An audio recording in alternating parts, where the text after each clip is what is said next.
See here, IBM WebSphere MQ is platform independent. It is available on a large number of platforms like Windows MQ, Linux MQ, platform independent. It is an IBM middleware message transport product. It allows applications and distributed systems to communicate with each other by exchanging data in the form of messages. Here you know very well MQ stands for messaging and queuing. Messaging is the mechanism to define data as a message to exchange over the network. This messaging mechanism IBM MQ offers as MQ API irrespective of the programming language platform. Queuing is the mechanism to hold messages until unless remote services process them. Here this messaging and queuing framework defined by IBM WebSphere MQ. See,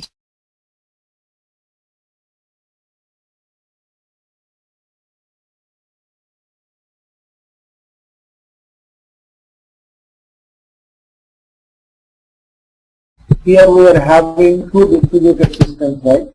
Here it is, one is Windows 4 and one is Linux 4. On these two distributed systems, applications are distributed. These distributed applications wish to communicate with each other by exchanging data. So this is sender app, business service,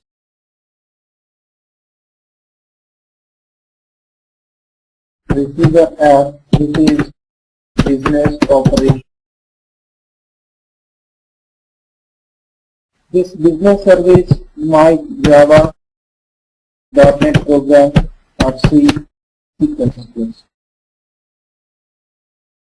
Business operation, this program might Java, .NET, C++, or COBOL, whatever the programming language. Okay. In between these two applications, we have to enable reliable messaging service. Reliable messaging in a sense, data should not be duplicated, data should not be lost, right? Right. So to enable reliable messaging service, in between these two distributed systems, we configure an integration engine.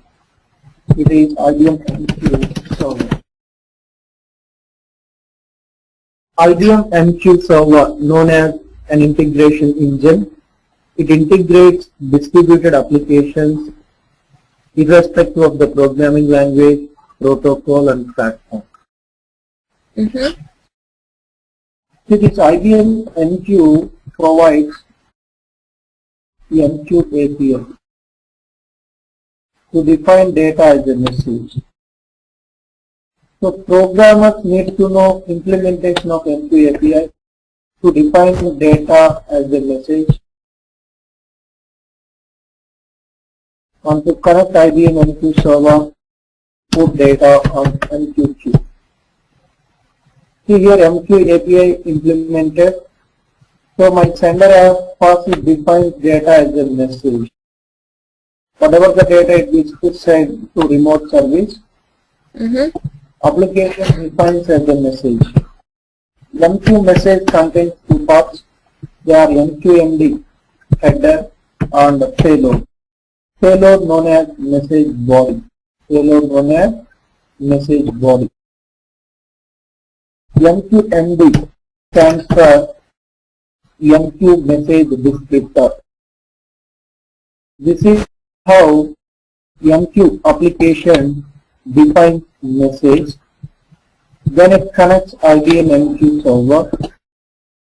It opens IBM MQ queue. It will put into it.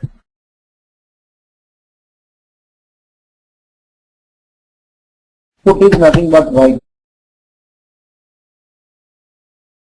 See, queue is the only object on MQ server which can hold business data until processed by remote service. Queue is a file, queue is a data structure, queue is a container on MQ server to hold the data.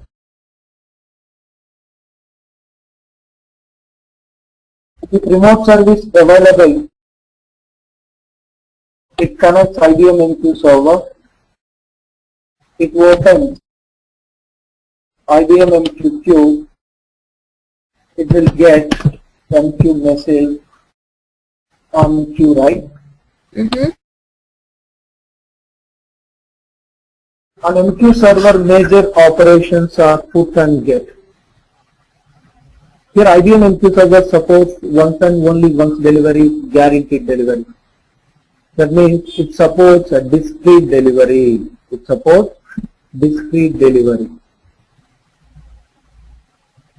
Here IBM MQ known as store and forward mechanism, right? Bundle of data arrives on MQ server. Data gets stored into queue. Whenever remote service requests the data, IBM MQ server forward.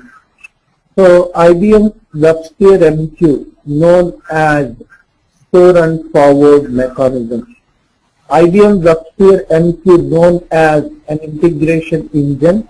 It integrates distributed applications irrespective of the programming language, platform and protocol. Here any application can communicate with any application.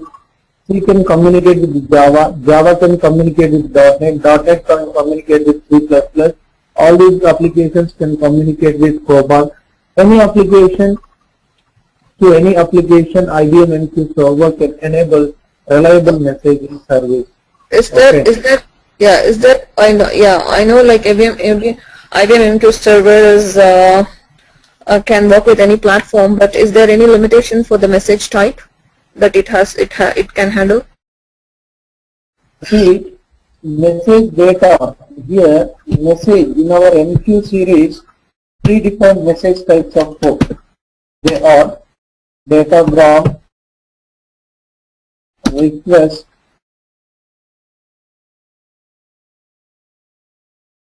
so those are data models, right? Like my question is more related to what kind of, is there any limitation on the type of data? For example, is data like can be HL7 MQ message payload can have text data, binary data, XML data, non-XML data, anything.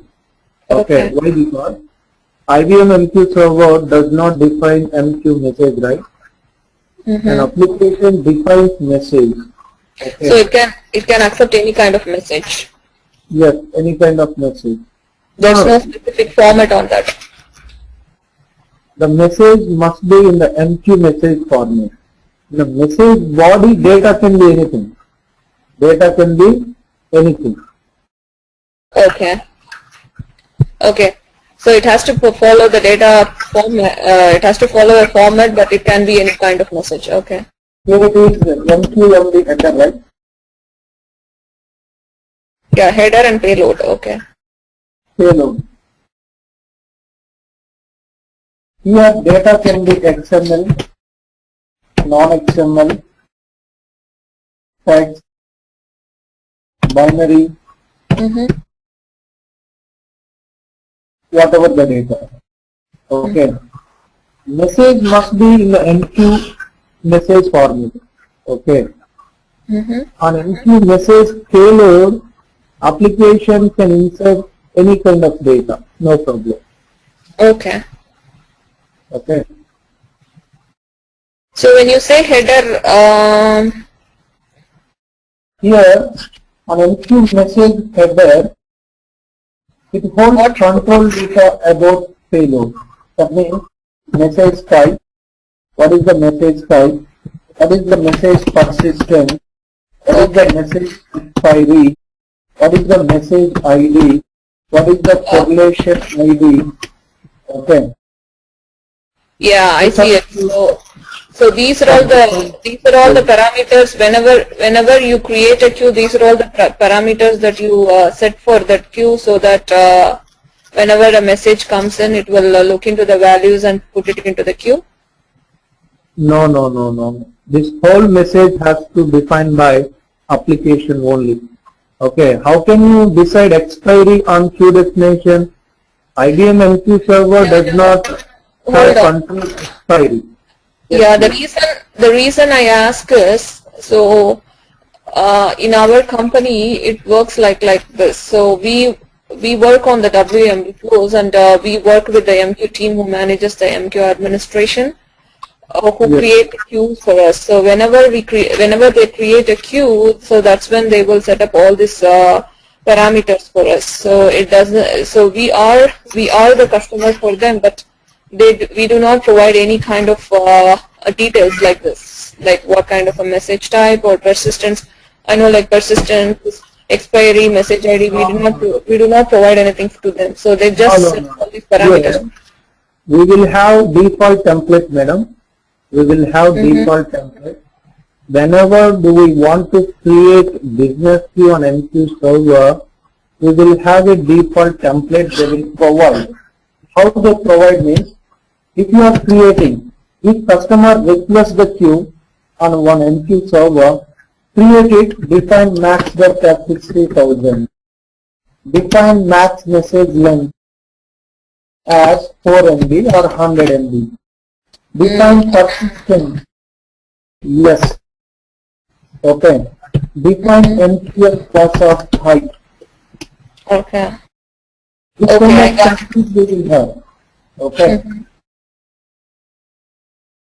So, We so don't MQ server. Yes, please. Yes, please. okay. Sorry? Yes, please, madam. Okay, no, my question is, so during the actual training session, so will you be going into all these, all these in detail, like each parameter for a message? Will you be going in detail? Every parameter we discuss here. So Okay. that it's taking 40 to 50 hours. It Okay. is outline of the code just 1 week. Enough. Okay. Yeah, just wanted to know like what all the areas you will be covering. Okay, go ahead then. Then in that case, then let's not put more time on this. Let's move with other. See, message type, application only decides. If application can set 1 to message type field, it becomes request. If it can set 2, message becomes reply. I If see. it can set 4, report. If it can set 8, it becomes datagram message. Suppose if application assigns 0, message becomes non-persistent message. Right. If it assigns 1, message becomes persistent. Right. If application can define -1 to expiry, message expiry is unlimited. Okay. Here message ID defines, correlation ID also application only defines. Okay, this is how MQ application defines MQ message. Then it connects IBM MQ server. It drops the message into MQ queue. Okay, and Remote this service is going to process it. and is that Yes. message ID and correlation ID which were defined will be used anywhere? Yeah. If you are sending request, suppose we are sending 50,000 request messages, madam. Okay. You expect reply messages on every request message, right? So whenever you receive the replies, you have to understand. That means application has to understand which reply belongs to which request. So correlation ID represents which request, which reply belongs to which request. Oh, okay. Okay.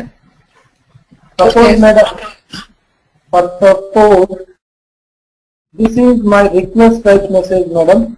Here message ID is 123 ABCD. Right. Okay. Here message, this is message ID.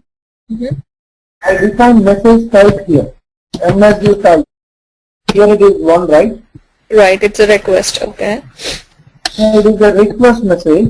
On request message, application does not define correlation ID. Okay. Yeah, on a reply it makes a correlation. Okay, that makes sense.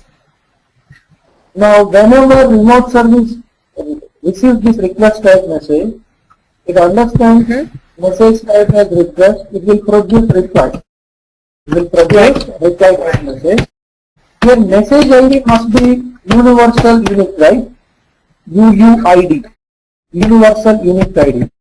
Here my reply message ID is XYZ 1234, but its correlation ID is 1, 2, 3 ABCD. Okay. yes 123 ABCD. Okay. So, so that way we know that this reply belongs to this request, so that Yeah. it will match. Yeah. Okay.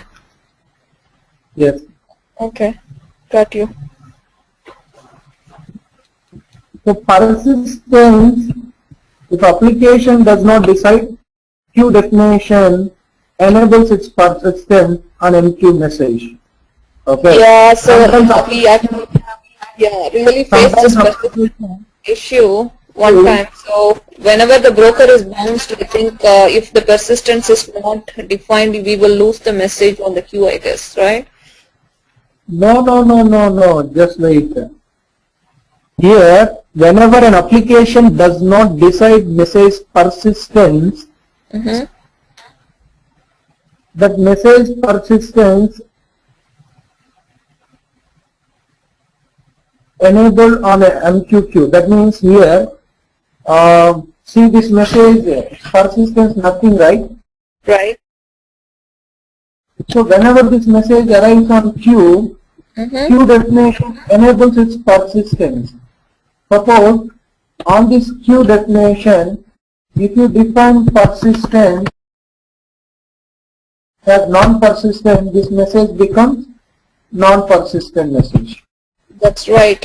Yeah. Define persistence, yes, this message becomes persistent message. Yeah, I understand that, but my question is more on like what would be the effect on this persistent definition? Like if it is a non-persistent, what happens? If you restart IBM MQ server or The queue manager, Right. messages are discarded. Yeah, that's Non-persistent messages are discarded during queue manager restart. So what happens to those messages? It will be removed from the queue? It will be deleted from the queue? Yes, deleted permanently. Okay. If message is persistent message, it is available on MQQ even after queue manager restart. Why? Because Right. the data logged to object file and log file. Yeah, so yeah, it happened in our case. Like one time we had a failover and the queue was defined as non-persistence. So during the failover, the broker was bounced and it removed all the messages from the queue, and we couldn't retrieve it. Okay, go ahead. See, whenever MB fails to process messages on MQQ, messages are pushed to backout queue. Okay. So backout queue is a local queue. It holds poison messages. Whatever the messages MB is not able to process, all those messages get stored into backout queue. Okay. It not lose. Yes, Rajeshwari, the messages are saved, but they available on backup queue. They're not available on actual queue. What do you mean? I didn't get the point. What do you mean by they are available where? See, this is MD, right? It sits on top of MQ. Right. Now it started processing this message. Suppose MD started processing message here. Okay. It processed messages, but it failed to process. The message restored on queue, right? Right. What is the backout count? What is the backout count?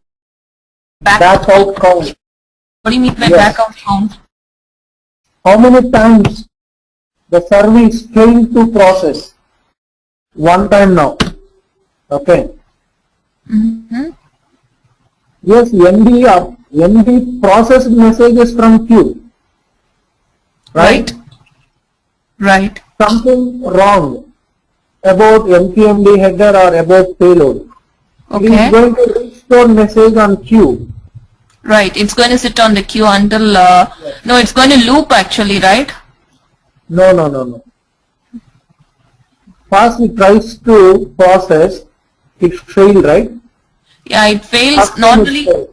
Yeah, so normally what I have noticed with my experience is like whenever there is a bad message on sitting on the top of the queue, and when the WMB flow is trying to process that message, so what happens is kind of like getting looped. So it will try to process, but it is not able to process because of the bad message. So it automatically brings the flow down, and it will put back the message into that. I think it puts into the queue back. I mean, it puts back into the queue. Yes, that's what I am saying. So when MD can put message into backout queue, you have to configure backout queue, right? So then only it is possible. You have to configure backout queue. Where it will be definition. configured on the flow, you mean it will be configured on the MB? It will be configured, no need. In MD also they configure. If you don't configure, we can configure on queue destination. The properties are DO queue name, backup queue name, Okay. DO queue name, Okay. work thresh. Here we define two. Assume. We define here two. Backup queue name assume that MSG queue. Mm-hmm. That MSG. So here backup count 1, right? Again application started processing, again it failed. So backup count is 2. When this backup count and the both thresh become equal, queue manager considers this message as bad message. It pushes this message to backout queue. Backout queue means on a different queue or on the same queue? It's a different queue local. Okay. Oh, okay. Because in our case, it puts back into the same queue local. Yes. Application is going to put on queue, an actual queue only.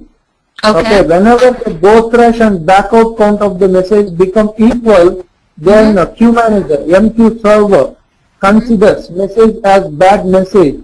Then it push message on backout queue. Okay. See, I will show you, no problem. Wait.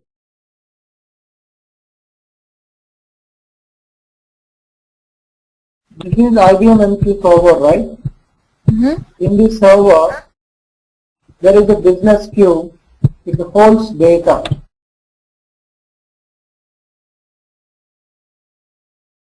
Q1, right?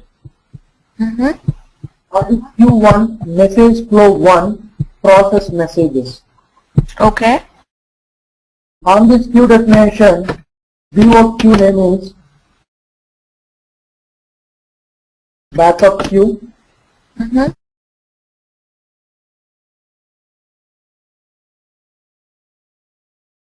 Q1 dot backout.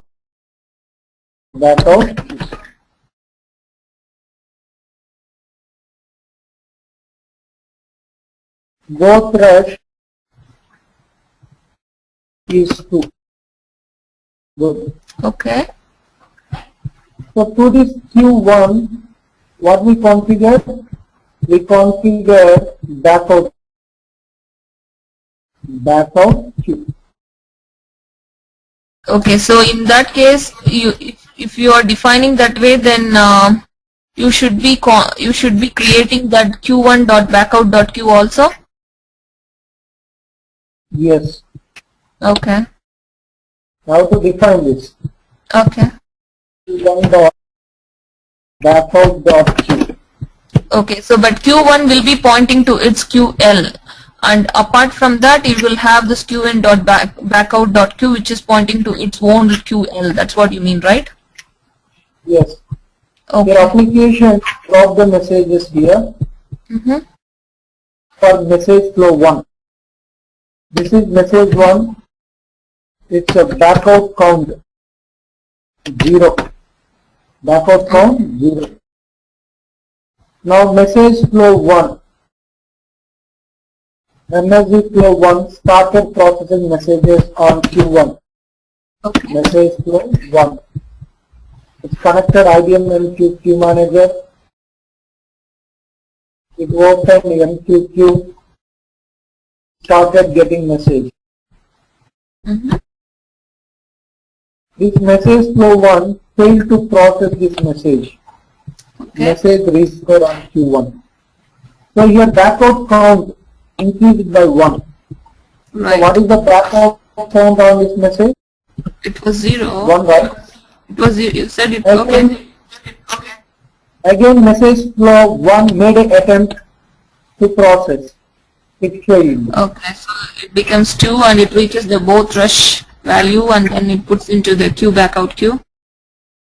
Yes. Now both rush is 2, backout count on this message is 2.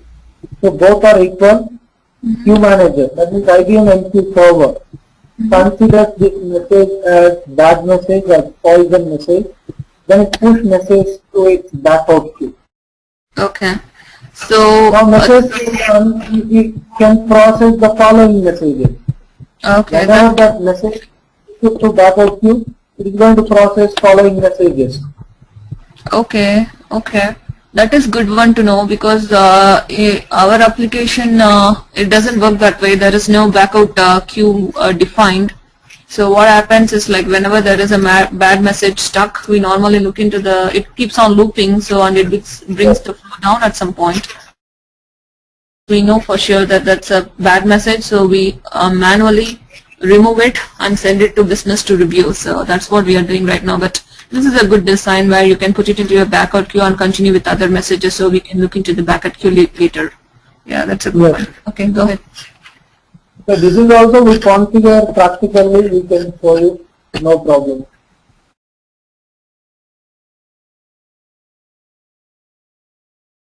Here I will show you the actual MQ message. You might know already this.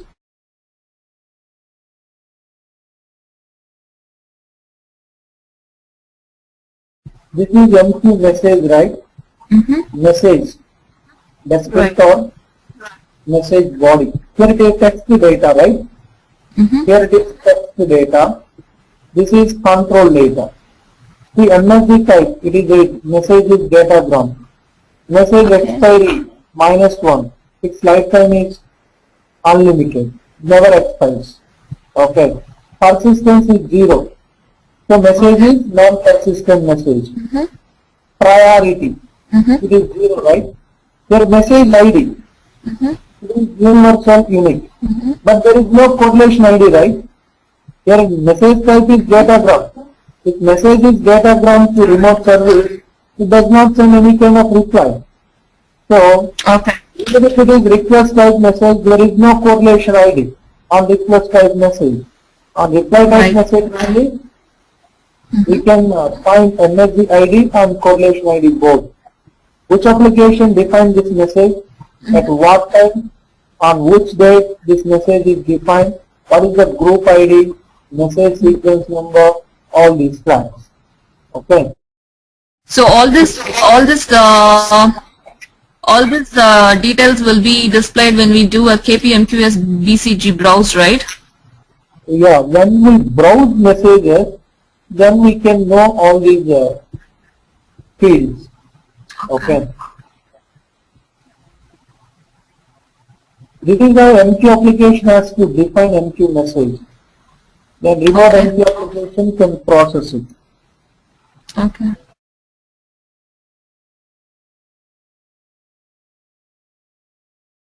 In our IBM WebSphere MQ, predefined objects are 7, right?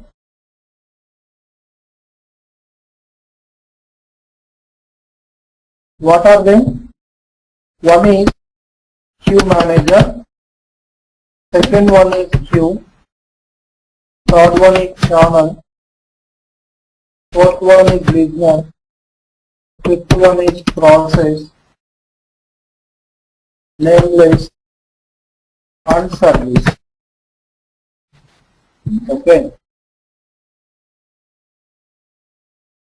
To define names to MQ objects, MQ series allowed character set is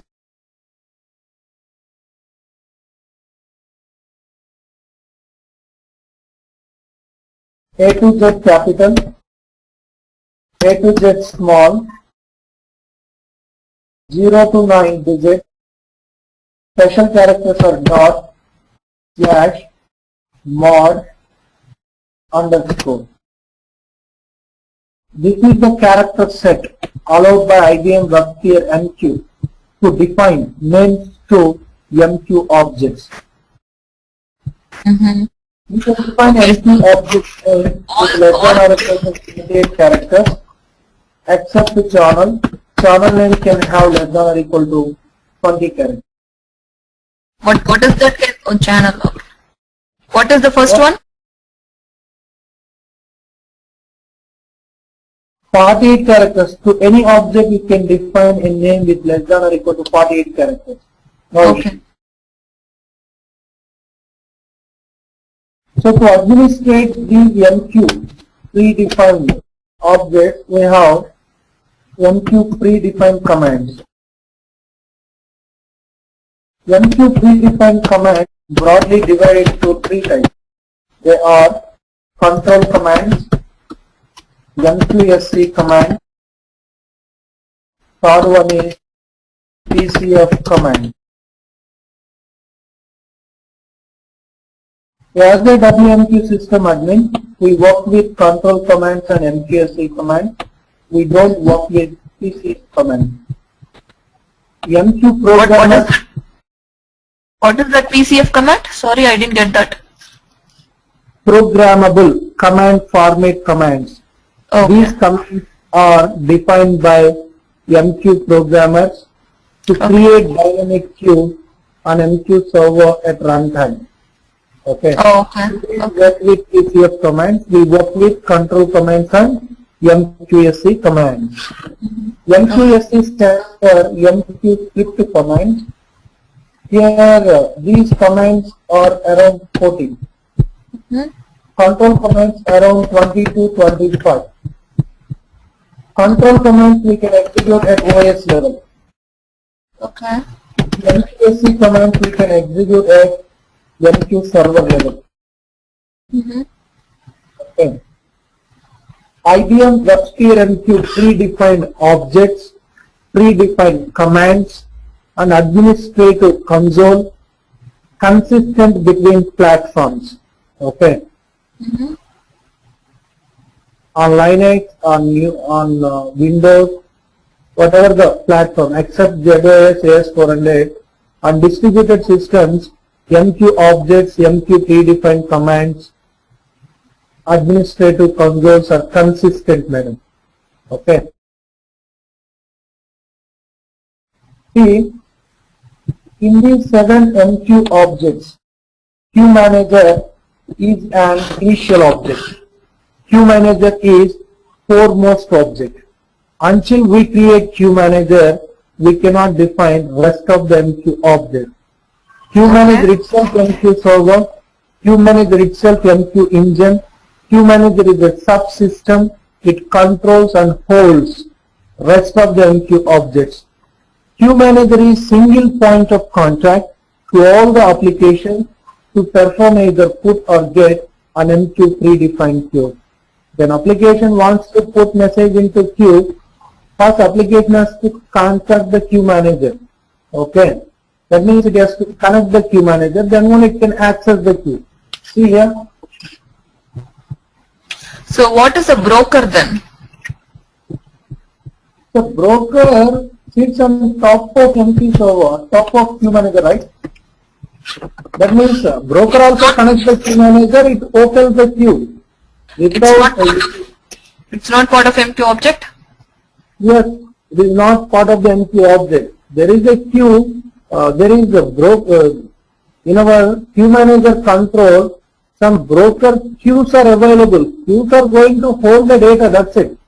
Okay, MD is going to MD is going to put some data into MQ broker queues.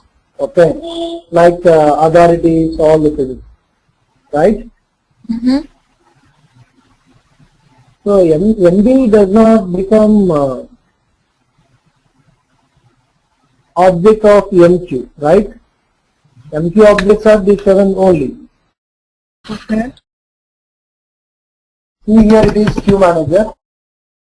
In this queue manager control, we can define rest of the MQ objects. Here I can define queue.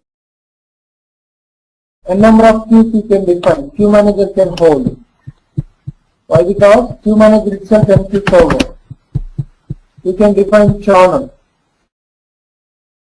listener, process, name list, and service.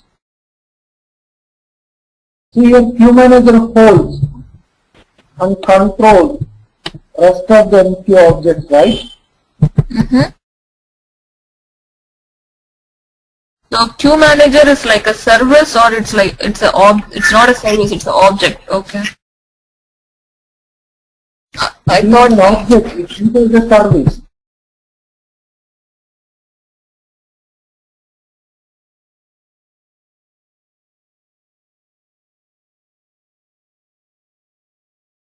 Okay. The queue manager itself, MQ server, queue manager itself, MQ engine, queue manager is a search system, right? It holds rest of the MQ objects. The queue manager is single point of contact to all the distributed applications to perform either put or get an MQ predefined queue. See, my application wants to put data on queue. So first it connects queue manager. Then it can access queue. It can perform put operation. Okay. Get application. It connects queue manager. Then it can access the queue. It can process the data.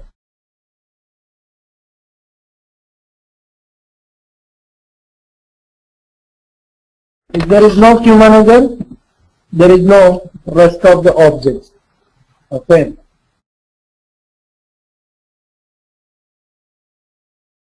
See, this particular queue manager sits on top of IBM NetSuite service. You know very well. Hardware, operating system, IBM MQ. Then on top of that, these 7 objects are going to host it. See here, my service might end here. No problem.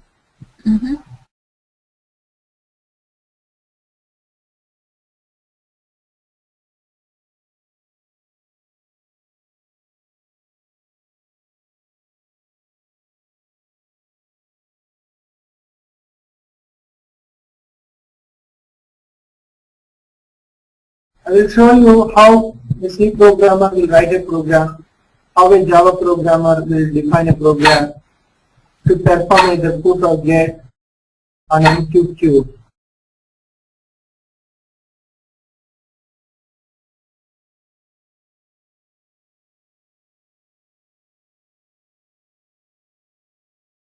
Can you read this, madam?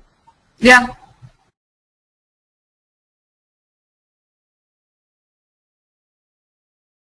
Read out, please.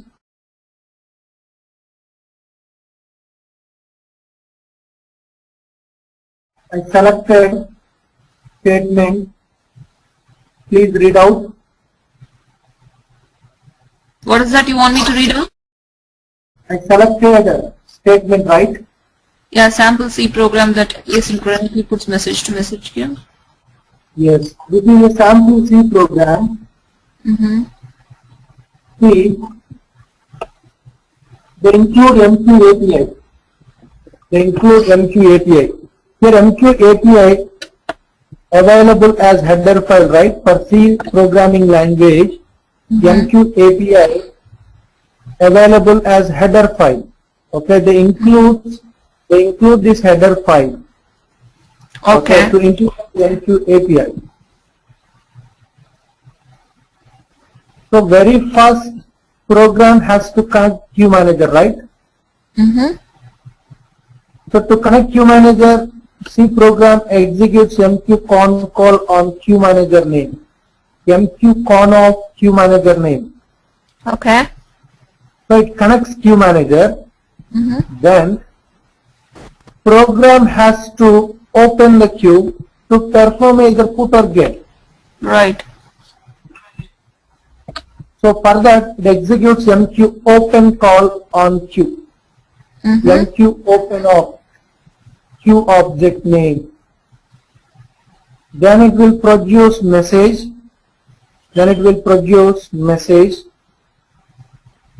See here, programmer can decide message persistence. Can you read this, madam? While defining message, Yeah. Not persistent. yes, program it can decide message persistence. In the program itself. Okay.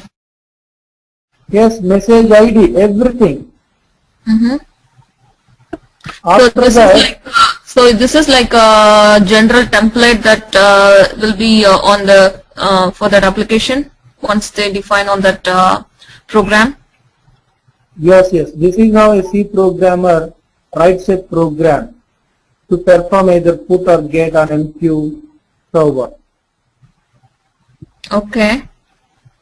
So after defining message, program executes MQ put to put the message on queue. Once if you perform, that means once application performs its respective operation, it has to close the queue.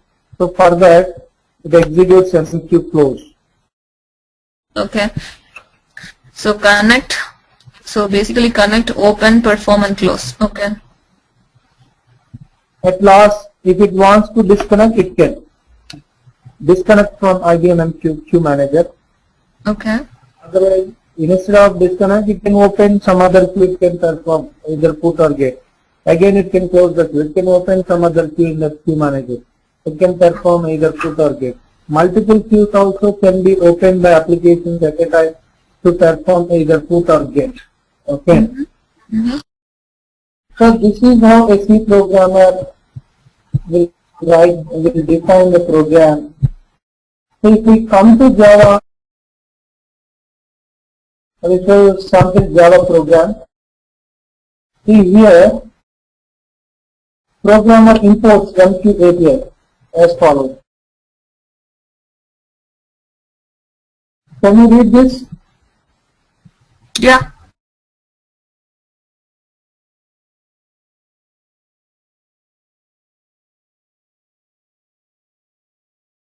Create a connection to the Queue Manager, right? Create a connection to the Queue Manager. Right.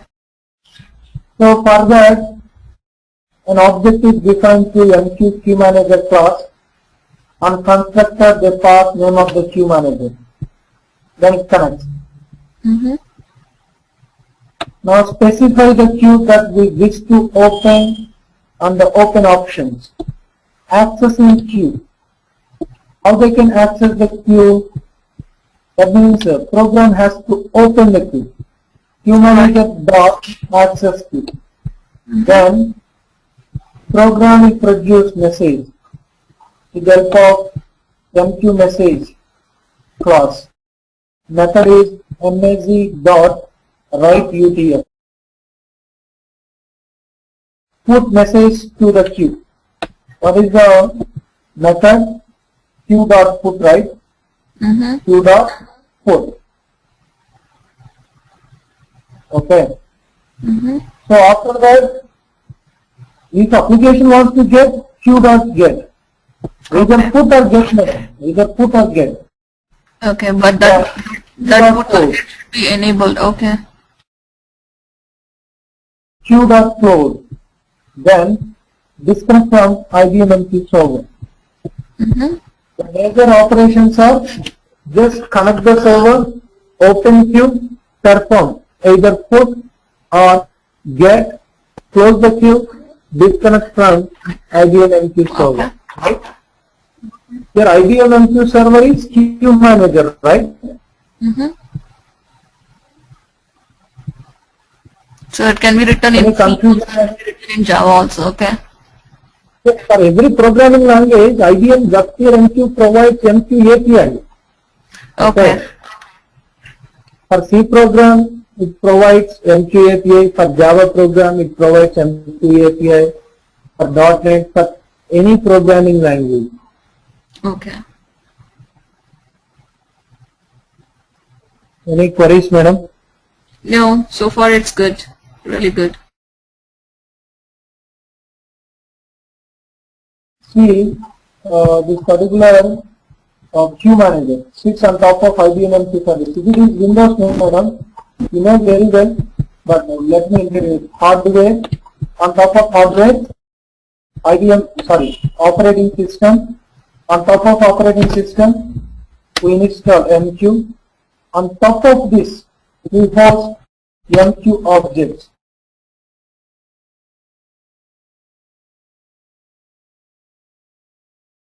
Suppose here it is hardware, operating system, here it is Windows. So on Windows, anything runs as a service, right? So I install IBM MQ, it also runs as a service. Its status by default running. On top of this, we host MQ objects. What is the latest version of MQ you're using? I mean, like, what is the latest version of MQ? Recently, IBM released 8.0. Okay. Mm-hmm. I think we are in 7.0.0.1. No. We discussed 7.1 also. Multi-instance. Okay. Multi-instance queue manager is a new feature from 7.0.1.0. At the same time, from 7.0.1.6 onwards, we can perform multiple MQ installations on same machine. Okay. That means multiple installations can coexist on one host system. It simplifies migration and enabling maintenance and WMQ based. It will reduce server downtime. All the features we can discuss, no problem. Okay. So basically, you will be going in depth on all these areas that we discussed today. Yes, sir. Rajeshwari, look at here. If we come to just clustering, I will show you setup. This is how we discussed.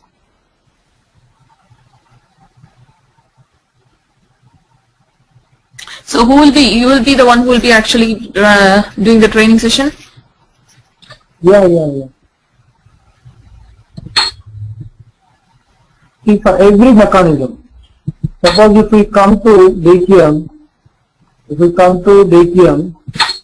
or application triggering, here can you see this?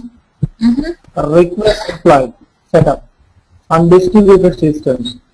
How a request goes to destination, how a reply comes to source. Okay, I also want more of, in our area, how we, actually I work for a Health Connect enterprise company. So how it works is like we are in the middleware team who manages the IV. So basically the endpoints would be the interfaces like Health Connect systems. So we normally connect to them through TCP IP ports. Okay. So I also want to know in detail about how MQ plays a role on those TCP IP port and connections, and how can we improve it, or I want to know like how we can troubleshoot all the issues to come up. We discuss a lot. Okay. And also, yeah, so more like so it's not like specified section that you will be discussing, right? If there is any need, like based on my work experience, if I ask, will you be able to address that? Yes, definitely. Why not? Okay.